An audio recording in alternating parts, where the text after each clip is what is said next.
Hi, my muddy people. Welcome back. I'm Nat at Mud Magic. Thank you for joining me again.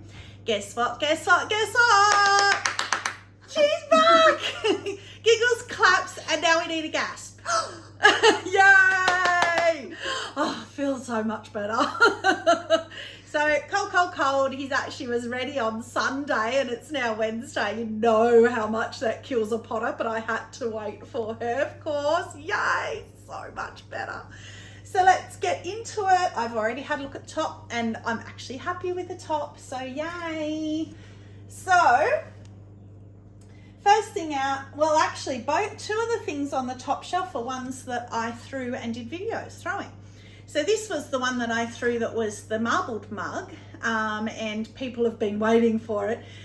The handle's a bit little, but yeah, it's all right. It works. It's a handle. It stayed on. So I got heaps of advice on handles and I took all that advice and it didn't crack and it stayed on really nicely. So I was raised in the pottery world and taught by my teacher and a few others that you have to try and put your handle on at the same dryness as your mug. No, I don't agree with that. As you know, handles hate me.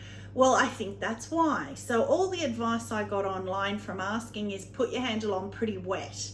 So when it's still really malleable. So what I was doing was I was pulling the handle, curling it, letting it get to sort of almost leather hard, and then because then you're moving it, I was giving it stress fractures without realizing. So now I put it on, I let it sit up for about an hour and a half sort of thing, so that it's still even tacky, and then you can really mold it and move it, it doesn't matter. But I also over bend it. That was another advice I got as well, because you can bring it back. But much more successful, and I've done the little attachment that I love as well, so I'm really happy with that. But that was the marbling that I pulled on the wheel to show you my marbling. And inside, we had a bit of a talk about the inside. It's actually really nice, that one. It's not too muddied at all. I got my rib in there, which you would have seen on the video quite well. The bottom's a nice little swirl. So yeah, that's a really good marbled one. I like that one. Oh, and I was just saying to Trace, I forgot to get my table out to put all my things on, so she's doing that. Now this one, this is my first attempt at slip trailing. So I watched a video of how to make slip, and it's so easy. I didn't realize how easy it was. I was scared of it. So what the mistake I was making is what they say is to get all your trimmings and everything, put them in a bucket, wait till they're bone dry, so they're real quite just thin shavings, and then equal them. So I put it in like a tub, and then wherever your clay finishes, you put your water to the same level and just leave it only for about 15 minutes with a cap full of vinegar. So that was the tip, putting a bit of vinegar in, and it worked amazingly. So after about 15 minutes, I stirred it heaps with the stick of a paintbrush, and it became the most beautiful slip, and it still is, like, I don't know, a month later, it's still beautiful. Put it into one of those slip trail little squeezy bottle things, and then I did these weird, and at first I wasn't really happy with it, but then I thought, they're so cartoony. I actually really like them. And I even put one on the handle. And again, this handle I did at the same time that I did the marbled handle, and it survived beautifully. No cracks at all. Now, the interesting thing with the color, which is why I've kept this one here, this was in the last kiln unloading, you would remember, that's marigold, and I was saying I wasn't really happy with it. It was too yellow. So what I did was I mixed marigold with 50%, so half and half marigold and mixing clear. And I much prefer it. I think that's much nicer yellow. But you could probably even have even more mixing clear in it, because it's still quite a dark yellow, but I think it's heaps better. I much prefer this yellow. So that was just an interesting experiment. And the funny thing is, oh yeah, no, it's still pinholed, of course, it's a celadon. It wouldn't be me and celadons unless it pinholed, so that's frustrating. Thank you, Chase. I have my table now. She's such a good girl. See, what would I do? She wasn't here. Like, if this was last week, I would have been absolute well. Now the other thing as well in the last opening, I think it was the last one, you remember I was saying about this and how beautiful it is, and it's Blue Midnight with toasted sage, how much I love it, how much it's like got a pink blush to it and how beautiful it is, and how I'm not elegant, but to me it's elegant, and put it on a flop bowl. Well, guess what I did? I put it on a flop bowl, which I'm sure you can already see. So again, this is the one that I pulled in the video, the flop bowl. So it's pretty. It's elegant, if I'm allowed to say that, because I don't know what elegant is. Did nothing to the rim. I'm loving these real sharp this time. I've never had more of the sharp sort of edge cornery bits, especially there. Just love it. However, there's always a however. We got it, but it doesn't matter because now I know I can refire. I just put a little bit of toasted sage there and refire it, but even got the little butterfly on the bottom. But I love that. I can really see that as a fruit bowl or something. So I'll just blob a bit more toasted sage on there and refire it. I'm not worried at all. So you'll see that, put that there. Actually put it there. You'll see that come through again, I'm sure. So that is that shelf done. Again, I've got 2 elements showing. So again, we have more success. However, me and my scatterbrain, I forgot to put cones in this time. So I do only normally do the cones every second firing, but I have been wanting to put them in to see because I've been having trouble with that top shelf, but I forgot. So I didn't. Now you will remember the sadness and the disaster of the cracked straight edge bowls. Now we had 2 that were successful, which was the blue, China blue and the bright yellow. So I had the scarlet red and the lilac in the hi-fi range that had massive crack down the side. And I said to you I'd already thrown the replacement bowls. Well, guess what? No cracks. Yay. Butterfly matches what the other ones had on them. Snow inside. And guess what? No cracks. Butterfly. It's only little because his foot was so little. I could only fit a little one. That's all right. So, yay. I have my 4. I think the other 2 are on the table in there, I think, just for the colours. I don't think I brought them in. Oh, no, they're not. They're here. I was more organised than I thought I was. So that was the bright yellow and the blue one that survived. And then I had to do the... she hates the clay in clay sound. The lilac and the scarlet red were the missing ones. So I just think the 4 colours, I love that. And their sizes are probably all wrong because, you know, I had to rethrow, but, you know, it's a bit wonky, but they're just for me, so I don't care. When you put them out on the table, who's going to know? So, yay. I'm so happy I have my 4. They're my forever bowls. This one's cute. So this one I was practicing with putting heaps and heaps and heaps of the purple. I think that's the purple. Yes, it is. You can tell by the darker blobs, yeah. So, yeah, that's what I was like. Is that the pink or the purple? But no, it's the purple stain because I keep losing the pink and the purple, and that purple stayed beautifully. So I put ton loads, and when you don't wedge it properly, you get these little sort of blobs of the stain. That's all right. That's cute. I really like that. More marbling, me and marbling. So that's that shelf done. And we've actually got 2 more of those HF bowls because I did 4, so they didn't crack either. So now I have too many. That's all right, better to have too many. Well, this one is a nicer transfer, but he got a blob of purple in him.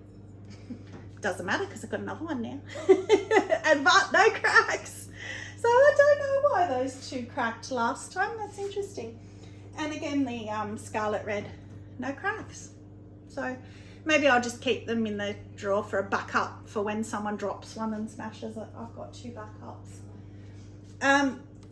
Now I also said to you last time that I showed you, well, I don't know if it was last time, a couple of kilns ago, that I had the big Mugosaurus, the black Mugosaurus, and I splattered the red blood on it, and it was like the Cluedo blood thing. Oh, you're excited. I did the skulls, but I did it on a bowl. I didn't do it on a mug because I didn't have a mug. So I bought white skull transfers. However, I had white clay. So it's a black underglaze at first, put transfers on, splatter it with the red, and this is what we got. Cool. That looks silver. Yeah, I was about to say that it does, doesn't it? So it's actually it's a bit muted as well, the transfers. So that's on the white clay. Oh, he got really covered up. But so what I did was I think I did Dollop Bisquare. So I had to put because it was already bisqued, I had to put the transfers on the wet, dry, but the underglaze before it had been fired. So I was a bit sort of scared of daubing it on. So I think that might be why. But yeah, it does look silver. It's really cool, isn't it? Yeah, I really like that. Better than I thought it was going to be. Yeah, I might have gone a bit overboard around the edge. But again, that's me. I'm always going over the top, but I love that. I reckon that's really cool. Happy with that. Might put him up there because you can see his skulls. Except he's probably behind me. Now, I also have done malachite green stain a fair bit, and I always think of it as a man's thing, and I always put it with black. And then I was at home and I was thinking, why do I always put it with black? Why don't I put it with white? Now I know why I don't put it with white. It's all right. It's just different. It looks so much nicer with the black. You can go back and have a look at my other Mugosaurus. I did the red and black one, and then I did the black and malachite green one that had that chunky carved out bottom on it. That was the same stain but with black, and it mutes the green a bit, and it's I think it's much nicer. So it's sort of a jade, I don't know. Oh yeah, it's like that colour. Yeah, that you can buy those jade like necklaces and stuff. It does look like that colour, doesn't it? But again, it's quite nice inside that it's not muddied inside as well. And the bottom, I like the bottom, but I always like the bottoms of them. But that just reminded me, interestingly, I don't know if you'll remember, but the Mugosaurus one that was black with the red splashes, the outside was really beautiful, but the inside, the red had gone a bit milky, and I couldn't work out why. And then I realised why, because people say with the clear, if you go too thick with the clear, it can go milky. And I had poured the clear inside on that one instead of brushing it, and brushed the outside.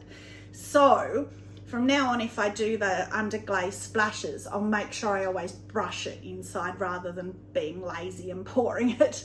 Plus, I think pouring it uses more glaze anyway. So that was a light bulb moment for me one night. That's that shelf done as well. There you go. So, I don't know what... Oh, I do actually. My chip and dip. Yeah.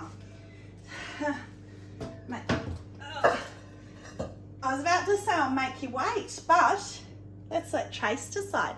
Do I make you wait on my chip and dip, or do I make Trace wait on her bowls? You wait. I've had all your surprises. We have actually, and hers are buried again. I actually said to her, I don't intentionally bury them, but because I want to make sure they get in, they usually end up down the bottom, so I know that they're in, I put them in first. So she's going to have to remind me. I think I know this one. Yeah. It's so pretty. So that's obsidian with honey flux or light flux. It's in the book. Can't remember. But she did one that was light flux. The book's on the table. But she did another one, like a peacocky one, and on the outside of the peacock bowl, all she had done was the obsidian. And because it was on the rim, it had come down a bit and it got these beautiful blues. And I said to her, oh, is that the light flux or the honey flux? Because she'd used both, sorry. So we didn't know. So she said, well, I'll test it on this bowl and see. Light. And it's the light flux. So she just used light flux, and oh, wow. You'd almost think that was honey flux with the brown, wouldn't you? Or dark flux. That's because it's on obsidian. It looks like dark flux. That's beautiful. And you can see now why The last or couple of kilns ago, I did a peacock glaze, and I did it on the sandstone, and the where it was drawing down had looked like a feather, and you can see why now. That's obviously the light flux doing it, because you've got the same sort of feathery in there gradient and the little feathers like what palladium does on snow. That's beautiful. Love that. Love that. Now this one I don't know. This is, I think Trace made it, but it's for Josh. It's the saturation gold on the inside and obsidian outside. Yeah, so I'm holding it this way so she can't see because this is boring obsidian. So the inside saturation gold, is that food safe? Yeah. So it's a vintage gold Vintage that's not. gold's not. Saturation gold inside, which is quite matte, but Oh. Interesting. Did you do obsidian first, or that's just saturation No, that's gold? just saturation gold. So what you might, I don't mind that, but it's different to what we've had before. But what you might find is, because the inside's not getting the heat on it, you might need the heat again, because the one we did on the outside was more gold than that. But I still like it, and it's very uniform, which is nice. It's not all mottly, but it kind of looks a bit sort of metal. Yeah, I don't know, like, yeah, I don't know. Anyway, I like that too. Yeah, that's nice too. But I think because it's on the inside. Now, the chip and dip. This is not the one that I threw in the video. That still hasn't even been bisqued yet. They didn't know what to do with it. I wasn't very happy with it. It's a bit small, the chip size. So I decided that I was going to do the swirl with celadons. And, oh, pretty. Oh, that's I thought it looked, well, I thought it wasn't pretty when it was in the bottom with the shadow, but I didn't have my hands empty. wow.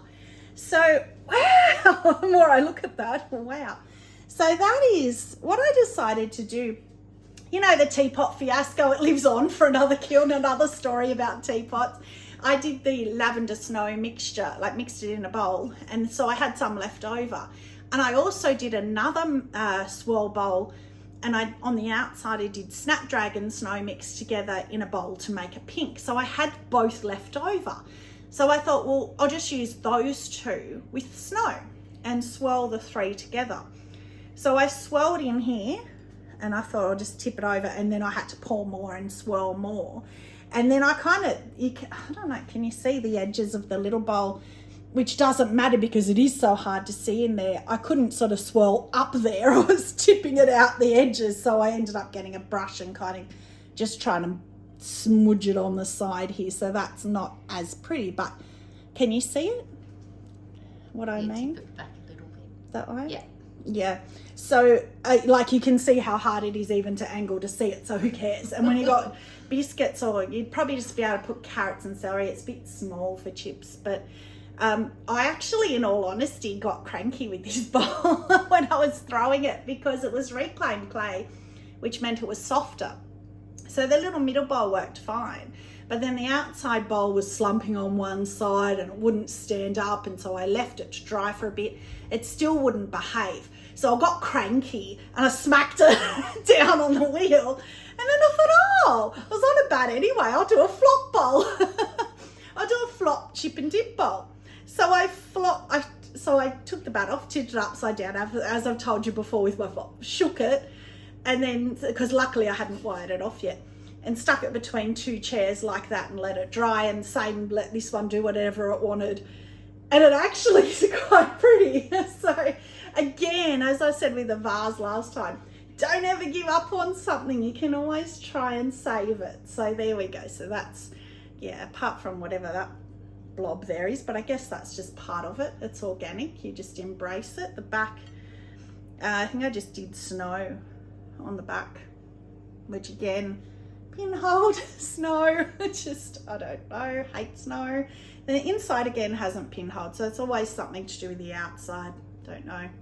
But anyway, that is it. So I think that one is going to stay as my kiln favourite, which is funny because it was a chip and dip that nearly ended up being reclaimed again, except like when I smacked it down, I so easily could have torn it and I didn't. So, but I just love the colours, pink and purple, of course, my colours. So kiln flop. Do we have a flop? Maybe this one. Again, the same as last time, I don't really have a flop, but I wouldn't do that again. I do it in the black. I love the malachite green in the black, but yeah, I don't know, not very impressed. I don't hate it, but it's just very different.